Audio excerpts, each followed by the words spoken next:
Ternak ayam kampung sulit untuk berkembang, yang ada justru sering rugi.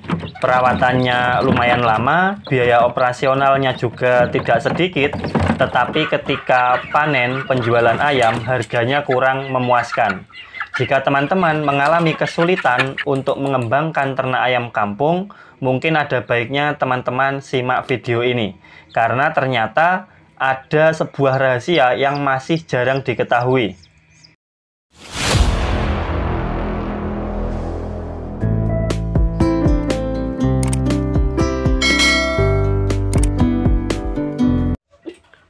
Halo, selamat pagi. Bagaimana kabarnya? Semoga kita semua selalu diberikan kesehatan dan juga keselamatan dimanapun kita berada.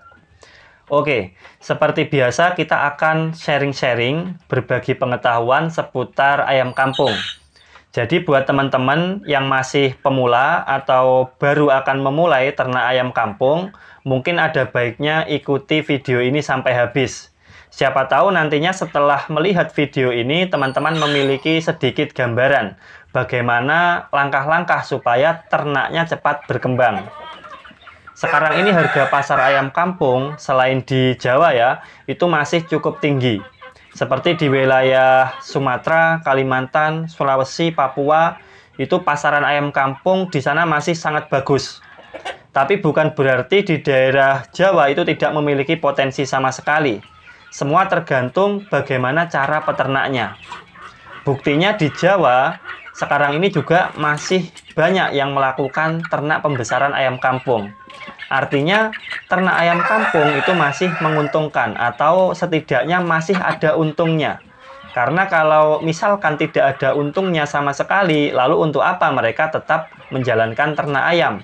Kan tidak mungkin, logikanya kan begitu.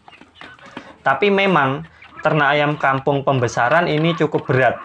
Anggaplah kita masih pemula, baru memulai. Kita beli satu box DOC, isinya 100 atau 102 ekor. Itu kalau sudah mendekati masa panen, takaran pakannya kurang lebih 70 gram per ekor per harinya.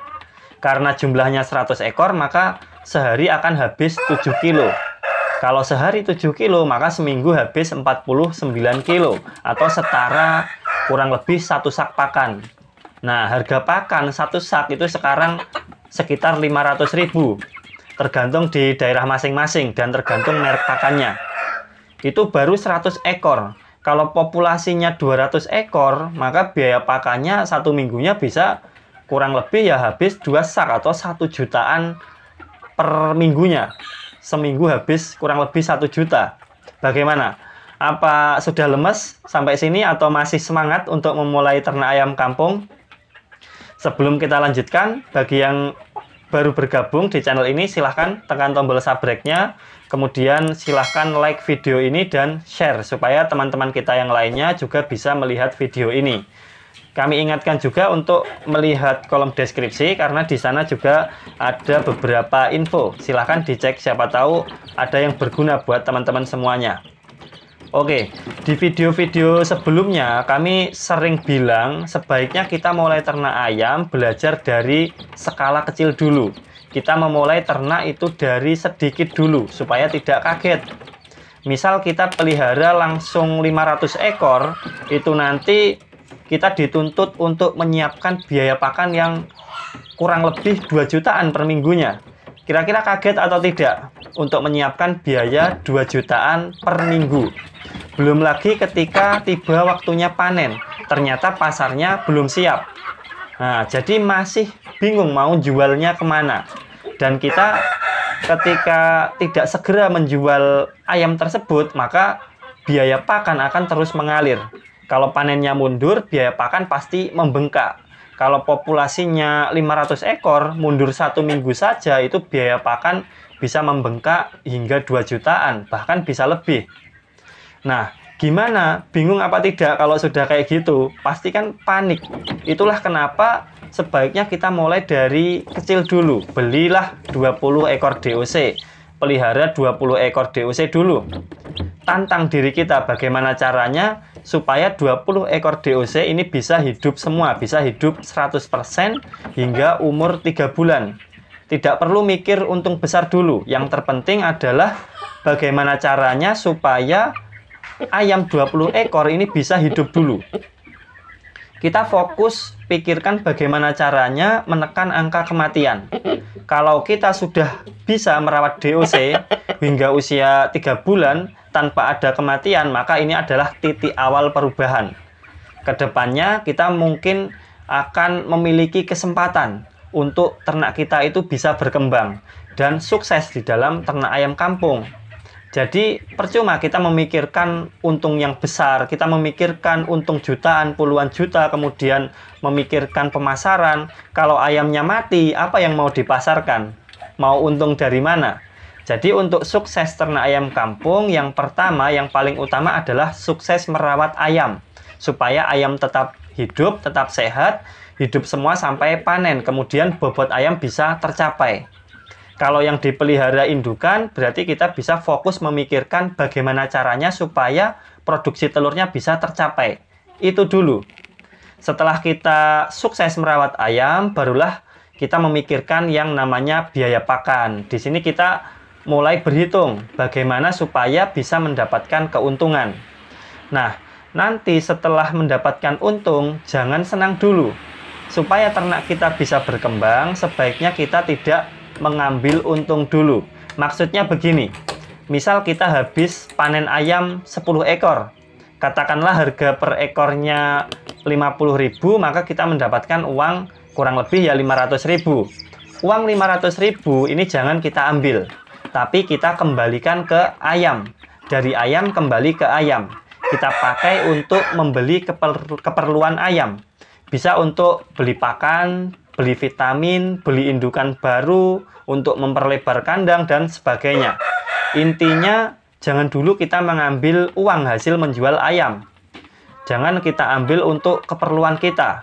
Jangan masuk kantong dulu. Kalau bisa, kembalikan semuanya ke ayam. Dari ayam kembali ke ayam. Gunakan untuk pengembangan. Kenapa harus begitu? Karena uang ini harus diputar. Ternak kita masih kecil, keuntungannya masih kecil. Kalau kita terburu-buru mengambil keuntungan untuk keperluan pribadi kita, maka bisa dipastikan perputaran uang untuk ternak kita itu akan macet. Tiba-tiba saja kita akan bingung, tidak ada lagi uang untuk membeli pakan. Tiba-tiba merasa untuk operasional itu serba kekurangan. Jadi bukannya ternaknya berkembang, justru ternak kita malah hancur secara perlahan.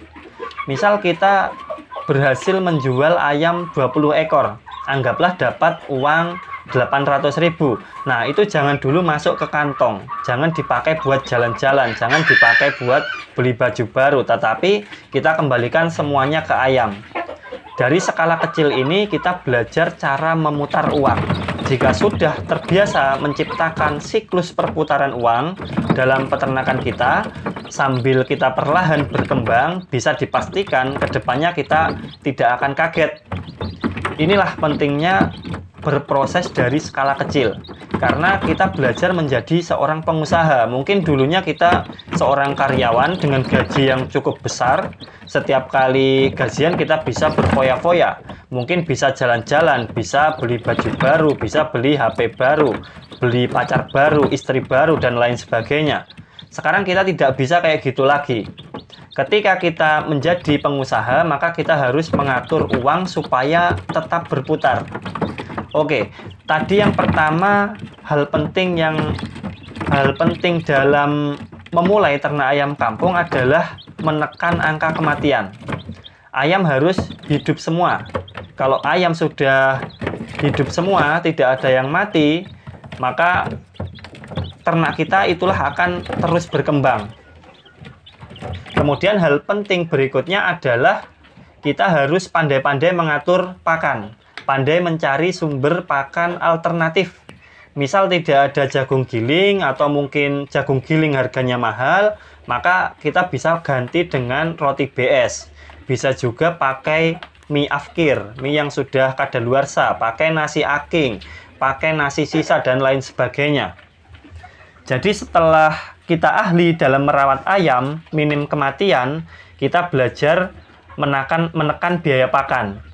Setelah berhasil menekan biaya pakan, barulah kita bicara tentang pasar. Pasar ini memang cukup sulit. Itulah kenapa kita mulai dari skala kecil. Supaya memasarkannya nanti itu jauh lebih mudah. Sebenarnya yang sulit itu bukan hanya berjualan ayam.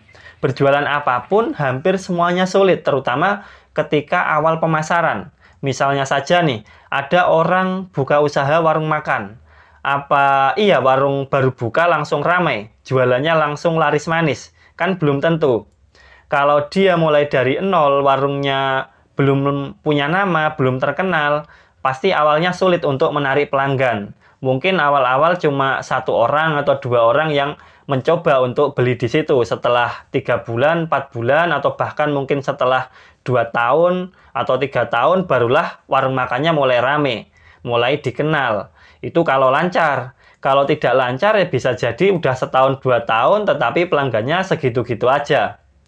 Jadi harus cari pasar dari nol. Kita kenalkan produk kita kenalkan dulu ke orang-orang sekitar bahwa kita ini adalah peternak. Pasti lama-kelamaan kita akan dikenal. Orang-orang yang ada di sekitar itu akan coba-coba ingin membeli ayam ke kita. Jadi cari pasar itu memang sulit, tidak hanya jual ayam, jual apapun awalnya pasti sulit. Kita mulai dari kecil dulu, kita pasang target. Misalnya seminggu sekali kita harus bisa menjual 2 ekor ayam. Kalau sudah jago menjualnya, setiap minggu sudah bisa menjual 2 ekor, kita tingkatkan. Seminggu sekali pasang targetnya menjadi 5 ekor ayam. Sudah berhasil menjual 5 ekor ayam per minggu, ditingkatkan lagi dan seterusnya. Kita bawa ayam-ayam kita ke warung-warung makan, kita berikan sampel untuk contoh atau tester. Siapa tahu nanti penjual warung itu cocok dengan ayam kita. Dan siapa tahu nantinya mereka menjadi pelanggan kita. Nah, setelah kita punya banyak pelanggan, kemudian permintaan semakin besar, kita tidak sanggup lagi memenuhi permintaan pasar, maka saat itulah waktu yang paling tepat. Waktu yang paling tepat untuk meningkatkan populasi ternak kita ke skala yang lebih besar. Saatnya sudah tiba bagi kita untuk ternak kita berkembang pesat, melesat meraih keuntungan yang maksimal. Berkembang menjadi peternakan yang lebih besar, keuntungannya bisa nantinya mau berapa juta, terserah kita mau dikembangkan sesuai dengan keinginan kita. Baik teman-teman, kami rasa itu saja sharing-sharing kita kali ini. Semoga bermanfaat. Jangan lupa like dan share video ini supaya teman-teman kita yang lain juga bisa melihat video ini. Apabila ada salah kata, kami mohon maaf yang sebesar-besarnya. Terima kasih sudah menyimak video ini dari awal hingga akhir. Tetap semangat, raih cita-cita.